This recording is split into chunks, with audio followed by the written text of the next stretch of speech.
हमारे ministry of education से एक ट्वीट आता है और उस ट्वीट में लिखा गया था, क्या लिखा गया था? Since parents and students have to travel to different examination centre to avoid any inconvenience to them, union HRD ministry doctor R P. Nishank has directed national test agency DGNTA to postpone the NEET 2020 exam and JEE mains exam till last week of May, मतलब 3 मई को exam नहीं होना था। ये पहला postponed मार्च 27 को किया गया था। और आपको मैं जानकारी के लिए बता देता हूं कि उस टाइम पे टोटल इंडिया में केस थे 882 ओनली।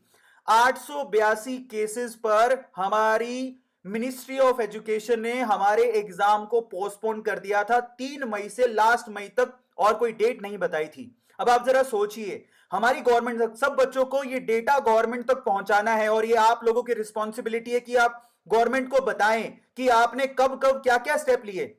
मार्च 27 को जब पूरे इंडिया में 882 केस ही थे मात्र कोरोना के, तब आप लोगों ने इसको ऑलमोस्ट 25 दिन के लिए पोस्टपोन कर दिया था। सच है। और मार्च 27 को पोस्टपोन किया था तो इसका मतलब टोटल 2 महीने का समय बच्चों को मिला था, और आप लोग सोच रहे थे कि कोरोना की सिचुएशन तब तक शायद ठीक हो जाए।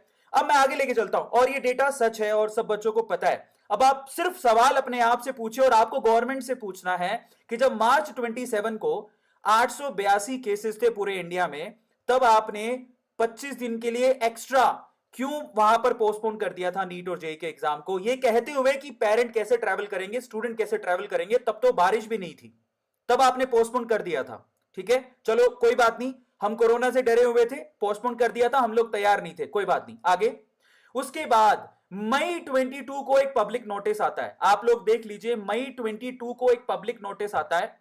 और उस मई यानी कि 22 मई को जब आपका एग्जाम कहा गया था कि लास्ट मई तक होगा, तब तक कोई खबर नहीं थी। अचानक से 22 मई को एक नोटिस आता है। 22 मई को नोटिस में क्या कहा गया कि आपका एग्जाम जुलाई तक पोस्टपोन्ड करते हैं, आपका एग्जाम जुलाई तक, 26 जुलाई को एग्जाम होगा, ये कहा गया। लेटर में क्या लिखा हुआ था? अगेन ये लेटर कहां से आया था? Rescheduling of national eligibility cum entrance test NEET के लिए और जेईई के एग्जाम के लिए रीस्केड्यूलिंग का था, और बताया गया कि 26/7 को आपका एग्जाम होगा। यानी कि उस वक्त मई के एंड में नहीं, इसको सीधे जुलाई के एंड में शिफ्ट कर दिया गया, वो भी 26 जुलाई को। और तब तक इंडिया में केसेस कितने थे कोरोना के? 1,24,760 केसेस आ चुके थे। क्या ये सच्चाई सुप्रीम कोर्ट में वकीलों ने रखी? अब आप जरा सोचिए कि वहां से जहां 800 केसेस थे, वहां 1,27,760 केस हो गए। उसके बाद फिर से प्रेशराइज होके जो पिटीशन डाला गया या जो भी कहा गया, तब आपने फिर से मई 22 को ये आया है और 26 जुलाई को आपने शिफ्ट कर दिया। बच्चे फिर 26 जुलाई की तैयारी करने में लग गए। ठीक है, और तब देखिए, तब शायद बहुत लोग कह भी रहे थे कि शायद अभी सिचुएशन अगर ढंग से हैंडल कर ली जाए तो एग्जाम करवाया जा सकता था, लेकिन तब पोस्टपोन कर दिया गया था। अब आगे चलते हैं। 26 जुलाई को आपका जब एग्जाम होने वाला था, तब तीसरा ट्वीट आता है, ये तीसरा पब्लिक नोटिस आता है। कब आता है? जुलाई 3 को। 3 जुलाई को एक नया नोटिस आया। मेरी बात को ध्यान से सुनिए मेरे प्यारे बच्चों।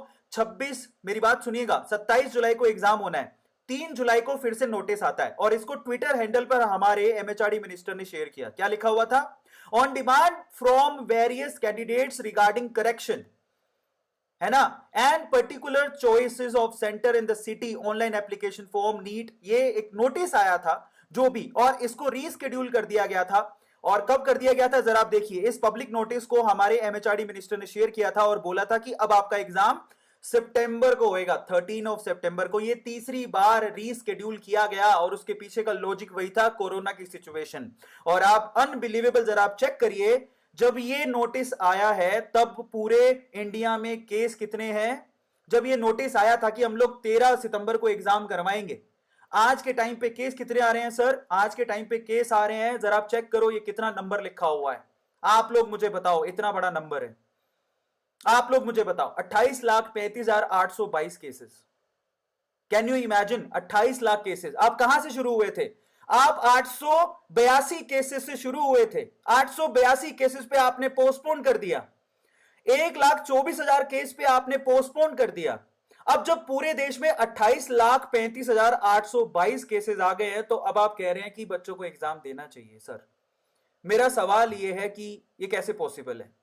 आप केसेस देख रहे हैं सर, आप केसेस देख रहे हैं, सीधे 10 गुना, इनफैक्ट अभी ये 10 गुना भी नहीं, ये सीधे 20 गुना केसेस हो गए। Can you imagine? सीधे 20 गुना केसेस में अब कहा जा रहा है कि बच्चों को एग्जाम देना चाहिए। क्या ये डेटा सारे बच्चों को पहुंचाना नहीं चाहिए गवर्नमेंट तक? ये आपकी रिस्पॉन्सिबिलिटी की आप खुद देखिए कि आपने नीट के एग्जाम के साथ क्या किया, जेई के एग्जाम के साथ क्या किया। मार्च 17 को 882 केसेस पे आपने पोस्टपोन कर दिया, 1,24,000 केसेस पे आपने फिर पोस्टपोन कर दिया, और जब आपके 20 गुना केसेस हो गए हैं, 28,35,822 केसेस हैं, तब आप कहते हैं कि 13 तारीख को एग्जाम होना चाहिए, जेई का एग्जाम उसी वक्त होना चाहिए। ये ओवरऑल जब सिचुएशन मैंने देखी तो मुझे थोड़ा सा फील हुआ, क्योंकि बहुत सारे बच्चे मैसेज करके बोल रहे हैं कि हम लोग उस सिचुएशन में नहीं है। मैं आज आप लोगों को कुछ चीजें दिखाऊंगा जो कि आप लोगों को सबको देखनी चाहिए। हम लोग सोचते हैं कि शायद आज मुझे सोचना पड़ा, क्योंकि मैंने बहुत सारी चीजें ऐसी देखी हैं जिसमें मुझे ऐसा लगा कि बच्चे अभी एग्जाम देने के मतलब सिचुएशन में है ही नहीं। कैसे है, मैं आपको बताता हूं वो सारे के सारे डेटा। अब अपन चलते हैं केसेस पर डे की तरफ, और आप सब बच्चों को ये सारा का सारा डेटा गवर्नमेंट तक पहुंचाना है। पर डे केसेस को गौर से देखो, कोरोना के केसेस पर डे कितने हो रहे हैं। और मैं आपसे अभी भी कह रहा हूं, अगर आप लोग यहां पर इस वीडियो को लाइक नहीं करेंगे तो ये वीडियो गवर्नमेंट तक कैसे पहुंचेगा? आप लोगों को लाइक करना है, इस वीडियो को शेयर करना है, ताकि ये डेटा जो कि शायद सुप्रीम कोर्ट में किसी एडवोकेट ने हमारे सुप्रीम कोर्ट को नहीं दिखाया, वो समझे कि इस डेटा की रियलिटी क्या है। पर डे केसेस को देखो जरा, ये पर डे केसेस है, मेरी बात को ध्यान से समझिएगा, ये पर डे केसेस है। आपको मैं डेटा बताता हूं, जिस वक्त जिस वक्त पोस्टपोन किया गया था, तो आप देखिए कंफर्म केसेस कितने थे, 153। एक्टिव केस कितने थे, 150। 27 मार्च को जब पहली बार पोस्टपोन किया गया था तो कंफर्म केसेस 153 थे, और एक्टिव